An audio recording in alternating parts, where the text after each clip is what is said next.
las políticas fiscales de los gobiernos nacionales y provinciales están en el tapete porque los técnicos sostienen, algunos técnicos sostienen, o varios técnicos sostienen, que no van a producir el efecto de reactivación de la economía que se está procurando, aun cuando sea en plazos prolongados como los que se habría o se estaría fijando el gobierno nacional. Pero en el ámbito de la provincia de San Luis continúan las críticas a las disposiciones adoptadas por el gobierno en materia tributaria. El incremento del 61%, a lo que ya nos hemos referido durante el ciclo anterior de este programa, e incluso este año también, en nuestras participaciones en el verano, por los efectos que está teniendo y que tienen, han sido nuevamente advertidos en un estudio que se difundió en el transcurso de los últimos días por parte de una fundación local integrada al menos por algunos funcionarios del gobierno de la provincia, que han advertido acerca de los efectos negativos que va a tener en el desenvolvimiento de la economía local el impuestazo dispuesto por el gobierno nacional y que ha empezado a ejecutarse.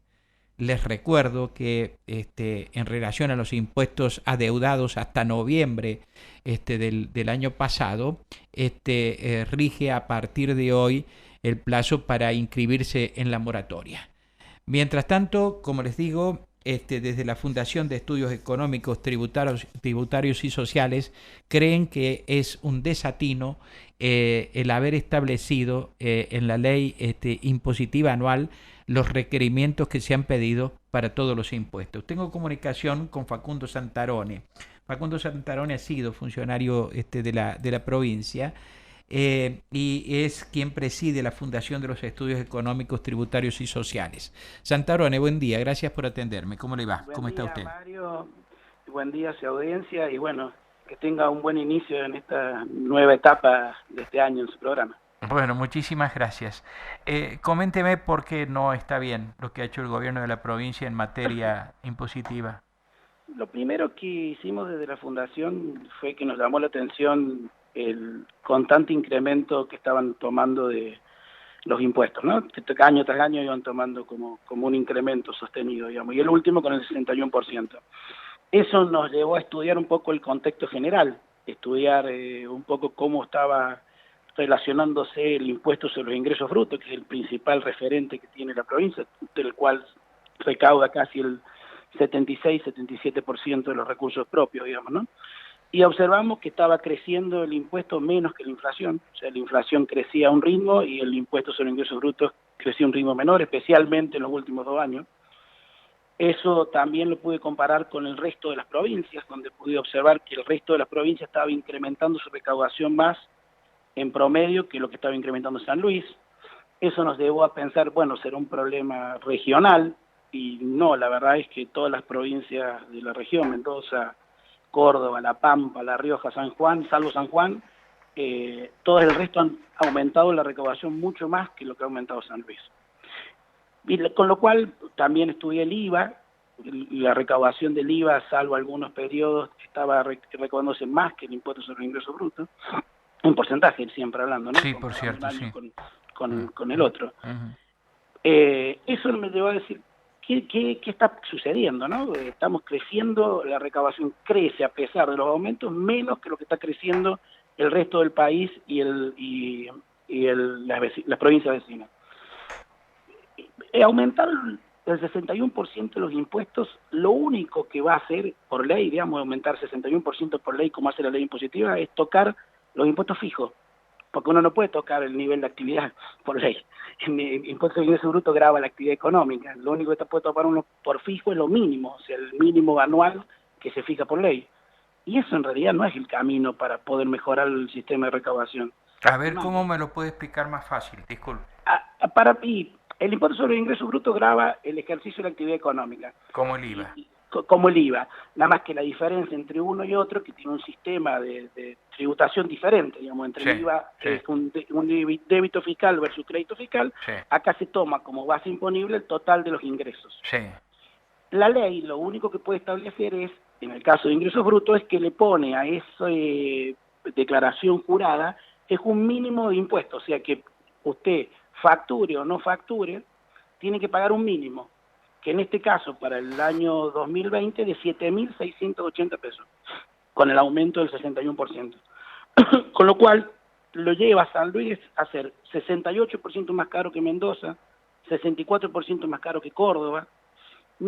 Lo único que está haciendo ahí la ley en el impuesto más importante, el que más relevancia recaudatoria tiene, es llevarle una presión al pequeño comerciante. Lo único que puede llevar una ley, un aumento de este tipo, es una presión a los sectores más vulnerables, Eh, eh, especialmente el monotributo. Si comparamos, San Luis desde el año 2012 aumentó 1000%, 996% lo mínimo, frente a Mendoza que lo hizo 331 y Córdoba 650. es Y si decir, que vemos, no hay coherencia entre, por ejemplo, haber otorgado esos préstamos que no sé si se devuelven o no, supóngase a los pequeños comerciantes, a los taxistas, con esta política tributaria. ¿No es no, coherente? no, pero nada. Obviamente que son objetivos totalmente distintos, digamos, ¿no? Claramente acá me parece que lo que han llevado es año tras año hacer una suba sin poder observar el contexto, digamos, ¿no? Entonces, todos los años quien se fija una política para tomar decisiones respecto a cuál es la ley impositiva que hay que presentar, sentarse y decir, vamos a subir como subió la inflación, todos los años más o menos lo mismo, una técnica que no lleva buenos resultados. Lo único que está generando es aumentar discriminadamente mínimos, que son lo único que puede establecerse por ley, y no establecer el problema de fondo que me parece que está teniendo el sistema recaudatorio de la provincia a nivel general, ¿no? Ujú. Sabe que hay una parte del estudio de ustedes que hace referencia a una situación que me parece particularmente delicada, tal vez porque es muy cercana a mí, pero el hecho de que hablan, por ejemplo, cuando usted está hablando de los monotributistas y lo que implica el ingresos brutos para los monotributistas, eh, cómo el incumplimiento lo pone, el incumplimiento en 2 o 3 meses, sobre todo en las escalas menores del monotributo, lo coloca a las personas en una situación prácticamente de imposibilidad de atender la deuda con la provincia. Y sí, claramente, es lo que hicimos, una categoría más chica del monotributo. A partir de este año, 3 meses que tienen un problema que no puede pagar, que no puede cumplir con sus obligaciones, estaría debiendo 1.900 pesos de impuestos más 4.800 pesos de multa. Tenemos la multa más cara del país, más o menos. Y supongamos 500 pesos de intereses, entonces de 3 meses va a estar debiendo 7.200 pesos en 3 meses. Ya esa persona, que es el pequeño contribuyente, el más chico, ya sale del sistema, ya dejó de pagar, ya no puede pagar. Y vuelven a este sistema, usted lo anticipó, un plan de regularización tipo moratoria. Y esto es cíclico. 2 años que no pagan, sacamos un plan, regularizamos, otros 2 años no pagan, sacamos otro plan, regularizamos. Eso no está bien. No es el mejor sistema. El mejor sistema sería un sistema que podamos pagar todo y no necesitemos endeudarlo, sino alguna situación muy particular de un endeudamiento. Pero el endeudamiento cíclico, con planes de facilidad de pago, con quita de intereses, atentan contra el cumplimiento voluntario. O sea, el que está pagando o el que hace un esfuerzo se ve como frustrado frente a quien no lo hizo y obtiene beneficios en el pago en el tiempo, ¿no? Ahora, la explicación oficial, efectivamente, explicación oficial sobre el incremento indica que finalmente se ha atendido los periodos, la inflación que con unos puntos, digamos, adicionales para recuperar de tiempos anteriores algún desfasaje y que esto es absolutamente necesario para la provincia para poder atender los planes sociales y las inversiones que piensa hacer. ¿Usted cree que estos objetivos no se van a cumplir con esta política, con esta ley impositiva? Aumentar 61% los mínimos no va a implicar un 61% de aumento de la recaudación. Y eso ya está demostrado. Más, tenemos el primer mes, Mario, enero. La inflación fue del 56% y el incremento de la recaudación fue del 35%. No veo alguna situación que aumentando el 61%, que son los fijos, supongamos en otro lugar donde podría tener impacto el 61%, que es el impuesto inmobiliario. El impuesto inmobiliario se recaudaron 488 millones. Supongamos que el 61% de incremento sea directo, ¿no? Que se paguen todos los mismos contribuyentes, 61% más. Serían 300 millones.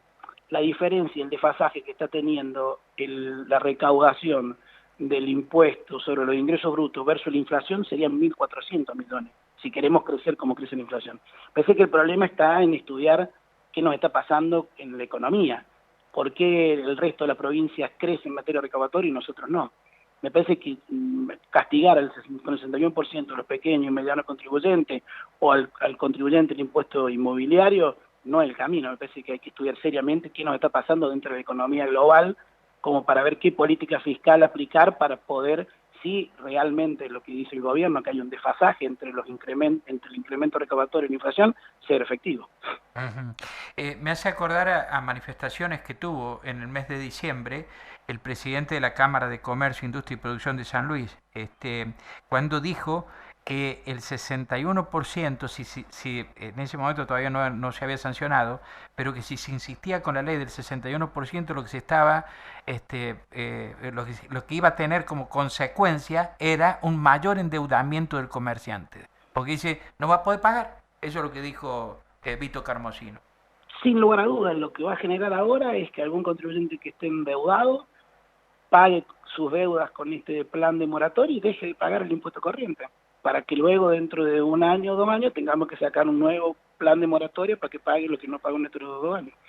Ustedes cuando compararon la recaudación de IVA con la recaudación de ingresos brutos, ¿lo hicieron para la provincia de San Luis? No, la recaudación global del impuesto de valor agregado versus ingresos brutos. No hay cómo va a hacerlo. No hay datos específicos y como la recaudación del IVA, no hay forma de poder separar cuánto de ese IVA corresponde a San Luis. Ajá, no hay cómo.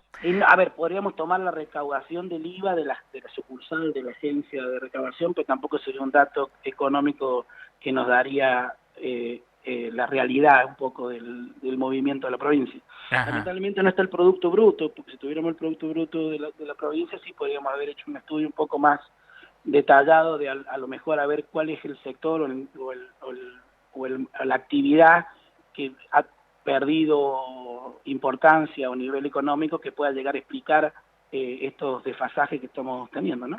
¿Nosotros no medimos el Producto Bruto Provincial? No, se dejó de medir hace unos años, sí.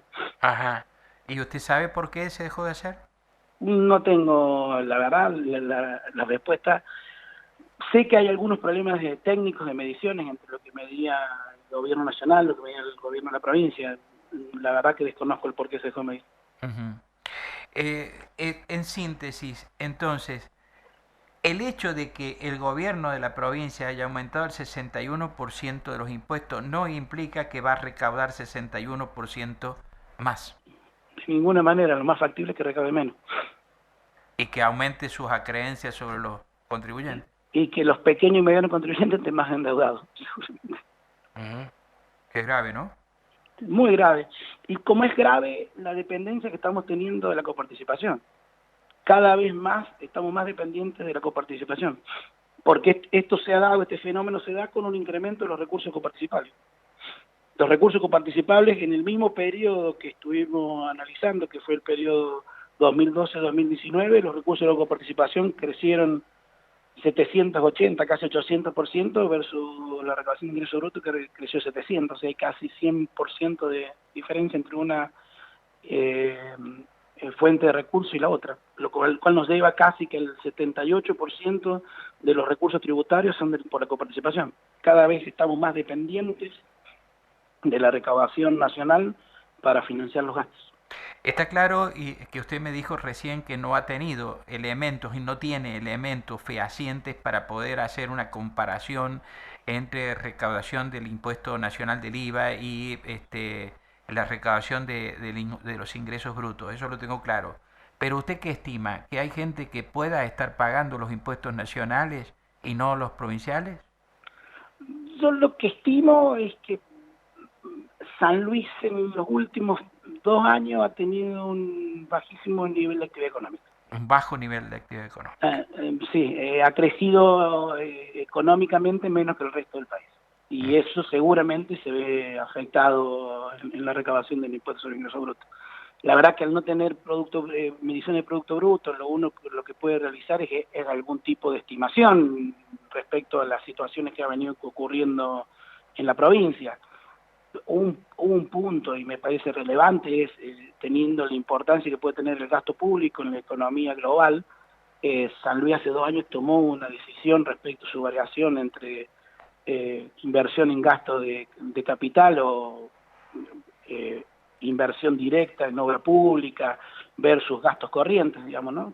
Como ha sido tomar la decisión de los planes sociales, que se retrajo recursos que estaban afectando a obra pública para financiar ese gasto, que es un gasto corriente, y a lo mejor por ahí se podría explicar un poquitito algo de la afectación de ingresos brutos, pero no hay dato concreto más que una estimación que uno puede llegar a hacer por el peso específico que tiene el Estado en la actividad económica, ¿no? Bueno, muy bien. Muchísimas gracias por atenderme, Santarone, ¿eh? Muchas gracias. Muchas gracias por la explicación. No, falta más. Hasta luego. Buen día. El presidente de la Fundación de Estudios Económicos, Tributarios y Sociales de la provincia, el contador Facundo Santarone, estuvo esta mañana aquí en Nada Secreto, en Radio Universidad.